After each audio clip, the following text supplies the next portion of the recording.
વિદ્યાર્થી મિત્રો, આપણે ગઈ વખત જે રીડિંગ લીધા અને બ્યુરેટનું દ્રાવણ કેવી રીતે ભરવું એ આપણે શીખ્યા. આપણે જાણીએ છીએ કે બંને પ્રયોગો સેમ એક સરખા છે અને બંનેની અંદર દ્રાવણ આપણે KMnO4નું જ ભરવાનું છે. તો પહેલાં આપણે બ્યુરેટનું સેટિંગ કરીશું. બ્યુરેટની અંદર દ્રાવણ કેવી રીતે ભરવું એ આપણે શીખેલા છીએ. તે છતાં ફરીથી જરા આપણે જોઈ લઈએ કે બ્યુરેટમાં દ્રાવણ કેવી રીતે ભરવું એ આપણે ભરી દઈએ શાંતિથી. કોઈ પણ કારણ કે કાચના સાધનોની અંદર ઉતાવળ કરવાની નથી અને શાંતિથી આપણા દ્રાવણ એની અંદર ભરવાનું છે. તો સૌથી પહેલાં આપણે આ રીતે બ્યુરેટ ગોઠવીશું.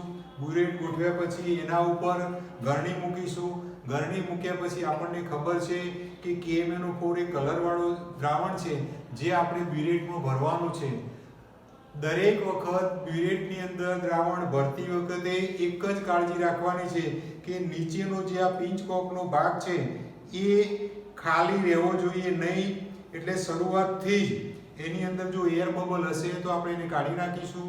પછી જીરોના કાપા સાથે જે આપણને ખબર છે કે ઉપરની સપાટી નિયત થાય ત્યાં સુધી આપણે આ દ્રાવણ બ્યુરેટની અંદર ભરીશું અને એ જીરોના કાપા સાથે નિયત કરીશું. એટલી ખાસ ચોકસાઈ રાખવાની છે. અને ઉપરથી આ ગરણી આપણે ઉતારી લેવાની છે, એને ઉપર રાખવાની નથી. જો એવું કરીશું તો કદાચ ગરણીની અંદર રહેલું થોડું ઘણું જે દ્રાવણ હશે એ સપાટી ઉપરથી નીચે આવશે અને આપણું રીડિંગ ખોટે આવવાની સંભાવના રહેશે. હવે આપણને જે સાહેબે કહ્યું એમ કે KMnO4નું દ્રાવણ આપણે બ્યુરેટમાં ભરી દીધું. બ્યુરેટની અંદર X મોલર, કારણ કે આપણે એની મોલારિટી શોધવાની છે, એ અજ્ઞાત છે, એ આપણે બ્યુરેટમાં ભરી દીધું છે. હવે કોનિકલ ફ્લાસ્કમાં 10 ml આપણે ઓક્ઝેલિક એસિડનું દ્રાવણ લેવાનું છે. એ આપણે જાણીએ છીએ કે કેવી રીતે લેવાનું છે. તો આપણે પીપેટની મદદથી 10 ml દ્રાવણ આ રીતે આપણે 10 ml લઈશું અને કોનિકલ ફ્લાસ્કની અંદર ઉમેરીશું.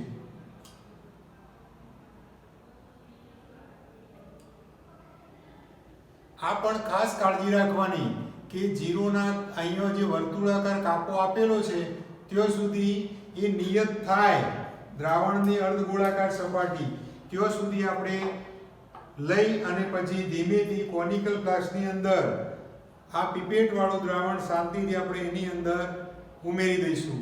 અહીંયા નીચેનો ભાગ છે સપાટીએ ઘસીશું જેથી કરીને ચોટેલો જે દ્રાવણનો બબલ છે એ નીકળી જાય. ઊંઘ મારવાની નથી. ત્યારબાદ એની અંદર શું ઉમેરવાનું છે એ આપણે જાણીએ છીએ. એની અંદર મેં આગળ પણ કહ્યું તેમ કે અડધી કસનળી સલ્ફ્યુરિક એસિડ H2SO4 નાખવાનું છે.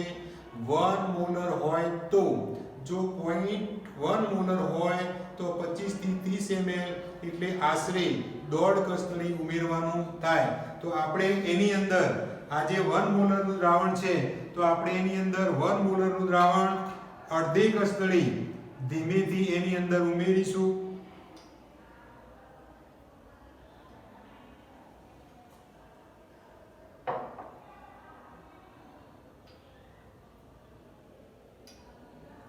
તો આ પ્રમાણે એની અંદર ઉમેર્યા પછી આપણે જાણીએ છીએ કે આની અંદર બીજી એક વધારાની પ્રોસેસ કરવાની છે.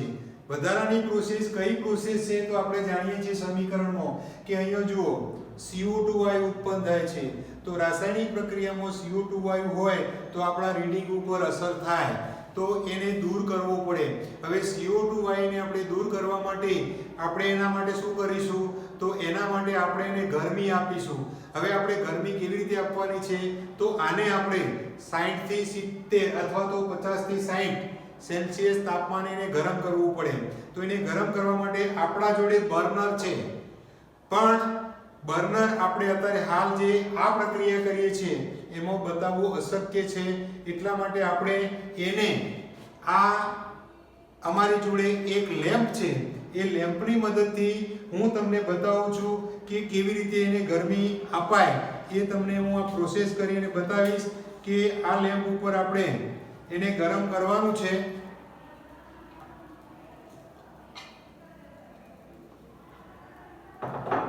આ રીતે બર્નર હોય તો આ બર્નર મૂકવાનું, બર્નર ના હોય તો આવી રીતે લેમ્પ મૂકવાનો, બરાબર. આવી રીતે લેમ્પ મૂક્યા પછી આપણું જે કોનિકલ ફ્લાસ્ક છે એ કોનિકલ ફ્લાસ્કની નીચેના ભાગેથી કમ્પ્લીટ આપણા જોડે નેપકિન હશે, એ નેપકિન વડે નીચેની જે સપાટી છે એ નીચેની સપાટી સહેજ પણ જો ભેજવાળી હશે તો આ કાચનું સાધન છે એટલે તૂટી જવાનો ભય રહે. એટલે આપણે પહેલા કમ્પ્લીટ એને સાફ કરવાનું, પછી એને 50 થી 60 સેલ્સિયસ તાપમાને ગરમ કરવાનું. હવે 50 થી 60 સેલ્સિયસ તાપમાન એટલે કેટલું? તો આપણે એને પકડી શકીએ અને આપણને દજાય નહીં એટલું ગરમ થાય એટલે આપણે એને લઈ લેવાનું, બરાબર. તો એ રીતે ધીમે ધીમે ગરમ કરવાનું અને હલાવવાનું, ગરમ કરવાનું પછી હલાવવાનું. આપણને એવું લાગે કે કોનિકલ ફ્લાસ્ક આપણે સહેલાઈથી પકડી શકીએ છીએ, દજાતું નથી, બરાબર. જો આપણને વધારે પડતું થોડું ગરમ કદાચ ભૂલચૂકથી થઈ જાય તો આને કોનિકલને આ ગરમ થઈ ગયો, બરાબર. હવે એને નીચેની સપાટી ઉપર મૂકવાનો છે તો નીચેની સપાટી પણ આપણી ટાઇલ્સની હશે તો આ ગરમ હશે તો એ અવાહક હોવાથી તૂટી જશે, બરાબર. એટલા માટે આપણે એને સહેલાઈથી નેપકિન કે રૂમાલ વડે મૂકીશું. હવે આને દૂર કરીશું અને આ બર્નર હોય તો બર્નર આપણે સહેલાઈથી બંધ કરી દઈશું. એટલા માટે જો સપાટી નીચે ભીની હશે તો તૂટી જાય, એ તૂટી ન જાય એટલે આવા જેવું પડ ઊભું કરવું પડે તો આપણે એસ્બેસ્ટોસ જોઈએ અથવા તો રૂમાલ હોય તો પણ ચાલી શકે.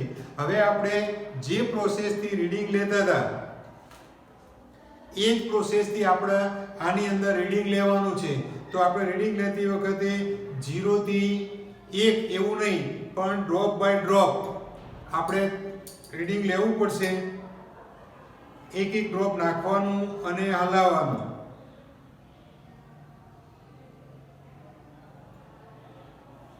આની અંદર જેટલી ચોકસાઈ રાખીશું એટલું રીડિંગ આપણું સારું આવશે.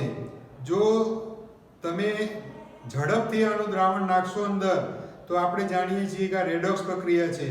રેડોક્સ પ્રક્રિયાની અંદર તમે ઝડપથી દ્રાવણ નાખશો, ઉદ્દીપક જલ્દી ઉત્પન્ન થશે નહીં, તો દ્રાવણનો રંગ જે છે રીડિંગ પહેલાં કથ્થઈ રંગનો થઈ જશે અને એ રીડિંગ આપણું ખોટું આવશે. એટલે આપણે સાવચેતીપૂર્વક ધીમે ધીમે પછી 1-2 ml રીડિંગમાં ઉપરથી કેમેનો ફોર આવશે, ઉદ્દીપક બની જશે, પછી તો કદાચ તમે થોડી સ્પીડ કરશો તો પણ ચાલી જશે.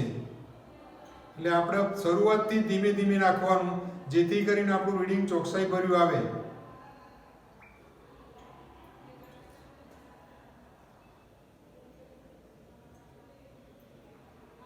આપણે આવા એક નહીં 2 થી 3 રીડિંગ લેવાના છે અને 2 થી 3 રીડિંગ લઈને પછી સુસંગત આંક જે છે એ આપણે નિયત કરી નાખ અને પછી એની સાથે ગણતરી કરવાની છે.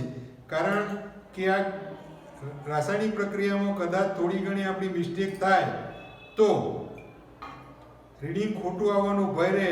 એટલા માટે આપણે 2 થી 3 રીડિંગ લેવો જરૂરી છે.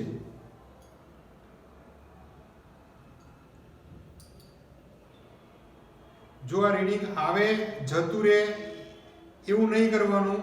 રીડિંગ આવ્યા પછી એટલે કલર આવ્યા પછી એ ચોકસાઈ બંધ અંદર રહે એ વખતનું આપણું રીડિંગ એ ચોક્કસ રીડિંગ ગણાય, બરાબર. જો રીડિંગનો કલર આવી ગયો છે એટલે આપણું એ ફાઇનલ રીડિંગ ગણાય. અહીંયા રીડિંગ છે આપણું 8.6, એ આપણું ફાઇનલ રીડિંગ ગણાશે.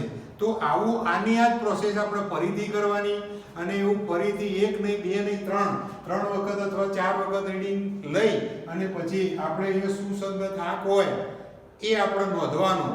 સુસંગત આંક એટલે કે દાખલા તરીકે આપણું આ રીડિંગ છે એ 8.6 આવ્યું, કારણ કે અંતિમ અંક આપણે પહેલા લખીએ છીએ 8.6. પ્રારંભિક અંક હતો આપણો 0.0. તો દરેકમાં આપણે ફરીથી આ બિરેટ છે એ 0 સુધી ભરીશું અને એ જ રીતે બીજું રીડિંગ પણ લઈશું. તો આ 0 થી 0, ધારો કે બીજું રીડિંગ આપણું આવ્યું 8.7. ફરીથી એની પ્રોસેસ કરીશું, ફરીથી 0.0 લઈશું. આ રીડિંગ ફરીથી પાછું આવે છે 8.6. ધારો કે આવો 3 રીડિંગ સરખા આવી જાય તો ચોથું રીડિંગ લેવાની જરૂર નથી, પછી આપણે સીધું અહીંયા લખી દઈશું કે 8.6 એ આપણું ફાઇનલ રીડિંગ છે અને એ રીડિંગના આધારે આપણે ગણતરી કરવાની છે. હવે આ બે જે પ્રયોગ આપણે ભણ્યા એ બે પ્રયોગના આધારે આપણને થોડા ઘણા પ્રશ્નો છે એ કદાચ આમાંથી પૂછાઈ શકે છે. બરાબર?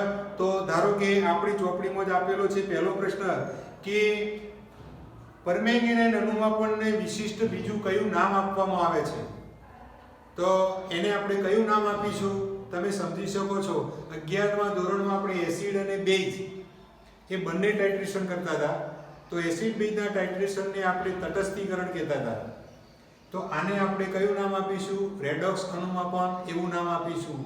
બીજો પ્રશ્ન છે પરમેંગેનાઇટ અણુમાપનમાં આપણે કયો સૂચક વાપરીશું? તો આપણે જોયું કે આની અંદર આપણે 12 થી જો સૂચકના પ્રકારો છે, આંતરિક સૂચક, બાહ્ય સૂચક, સ્વયં સૂચક, એવા પ્રકારો છે આપણે સૂચકના. આમાંથી પણ આવો કોઈ પ્રશ્ન આપણને પૂછી શકાય. તો આપણે જોયું કે આમાં આપણે આના માટે ઇન્ડિકેટર કહેવાય સૂચક, એટલે કોઈ સૂચક નાખ્યો નથી અને આપણે રંગ લાવ્યા છીએ. તો એ કોને આભારી છે? તો એ રંગ KMnO4 ને આભારી છે. તો સૂચક કયો બનશે? KMnO4. બરાબર? તો આપણને પ્રશ્ન પૂછ્યો કે આમાં સૂચક કયો વાપર્યો? તો સૂચક વાપરેલો નથી. KMnO4 એ સ્વયં સૂચક છે. બીજો પ્રશ્ન છે કે આપણે પરમેંગેનેટ નું દ્રાવણ વાપરીએ છીએ એની અંદર રબરના બુચનો ઉપયોગ કરતા નથી. તો એ સારો પ્રશ્ન છે. કેમ? કારણ કે KMnO4 નું દ્રાવણ છે એ KMnO4 નું દ્રાવણ છે એ રબર સાથે રાસાયણિક પ્રક્રિયા કરે છે અને રાસાયણિક પ્રક્રિયા રબરની સાથે કરતો હોવાથી એ આપણે વાપરી શકતા નથી. અને એના પછીનો એક પ્રશ્ન છે, સરસ પ્રશ્ન છે કે શા માટે, જો આના બે પ્રશ્નો, એક આગળનો પણ એક પ્રશ્ન સરસ છે કે તમને એવું પૂછવામાં આવે કે ઓક્ઝેલિક એસિડનું દ્રાવણ હોય તો આપણે એને 50 થી 60 સેલ્સિયસ તાપમાને ગરમ કરીએ છીએ, ફેરસ સલ્ફેટના દ્રાવણને ગરમ કરતા નથી.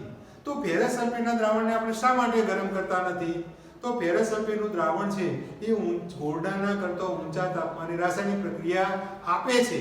બીજો જવાબ કે એના રાસાયણિક સમીકરણમાં CO2 જેવો કોઈ વાયુ ઉત્પન્ન થતો નથી, જેને રિમૂવ કરવા જેવો કોઈ પ્રશ્ન ઊભો થતો નથી, માટે એને ગરમ કરવામાં આવતો નથી. જ્યારે આની અંદર આપણે જોઈ શકીએ છીએ કે 50 થી 60 સેલ્સિયસ તાપમાને કેમ ગરમ કરીએ છીએ? તો એને ગરમ કરવા માટેનું મુખ્ય કારણ એક જ છે કે એમાં જે CO2 વાયુ છે અને CO2 વાયુને આપણે દૂર કરવો પડે અને દૂર કરવો પડે માટે આપણે એને ગરમ કરવો પડે. તો આવા પ્રશ્નો એ પહેલા પ્રયોગના છે. બીજા પ્રયોગના પણ થોડાક આવા પ્રશ્નો છે. પહેલો પ્રશ્ન મેં સોલ્વ કરી દીધો. બીજો પ્રશ્ન એવો પણ છે કે આપણે, મેં આગળની વખત પણ કહ્યું હતું, ફરીથી પ્રશ્નના જવાબમાં કહું છું કે આપણે H2SO4 જ કેમ ઉમેરીએ છીએ? HCl કે HNO3 ઉમેરતા નથી. તો એક તો HNO3 ને ઓક્સિડેશન કરતા પ્રબળ છે, બરાબર, જેના માટે આપણે એને ઉપયોગ કરી શકતા નથી. પછી HCl ઉમેરીએ તો એમાં બે પ્રશ્નો છે કે એમાં ઉદ્દીપક પણ ન બને અને એમાં ક્લોરીન વાયુ ઉત્પન્ન થાય છે, માટે એને પણ આપણે ઉપયોગમાં લઈ શકતા નથી. એના પછીનો એક નવો પ્રશ્ન છે કે આપણે આ H2SO4 નું દ્રાવણ બનાવવું હોય, ફેરસ સલ્ફેટનું દ્રાવણ આગળના પ્રશ્નની અંદર આપણે જોયું હતું કે FeSO4 નું દ્રાવણ જો બનાવવું હોય કે ફેરસ એમોનિયમ સલ્ફેટનું દ્રાવણ બનાવવું હોય તો આપણે એની અંદર મંદ H2SO4 શા માટે ઉમેરવો પડે છે? તો એનું એક કારણ છે કે કોઈ પણ દ્રાવણની ક્લિયરિટી લાવવી હોય તો એની અંદર જે ઋણ આયન પાછળ સ્ટ્રોંગ હોય, એટલે કે પ્રબળ હોય એવો એસિડ જોઈએ. દાખલા તરીકે BaCl2 નું દ્રાવણ આપણે ક્લિયર બનાવવું હોય તો એમાં આપણે HCl ઉમેરવું પડે. તો એ જ રીતે ફેરસ એમોનિયમ સલ્ફેટનું દ્રાવણ જો આપણે ક્લિયરિટી જોઈતી હોય, સ્પષ્ટ ચોખ્ખું દેખાય એવું બનાવવું હોય, એટલા માટે H2SO4 ઉમેરવો પડે, જેથી એની ક્લિયરિટી આપણને મળી શકે. ત્યારબાદ બીજો એક પ્રશ્ન છે જે ગણતરીનો છે. મેં તમને આગળ પણ બતાવ્યું હતું કે 0.05 મોલર ફેરસ એમોનિયમ સલ્ફેટ એ તમારે ગણતરી કરવાની છે અને એ તમારી રીતે ગણતરી કરવાની છે. એના પછીનો પ્રશ્ન છે કે પોટેશિયમ પરમેંગેનેટને પ્રાથમિક માનક ગણવામાં આવતો નથી. કેમ? કારણ કે સૂર્યપ્રકાશની હાજરીમાં વિઘટન થાય અથવા શુદ્ધ સ્વરૂપમાં મળતો નથી, માટે આવા જે પ્રશ્નો છે એ પ્રશ્નો.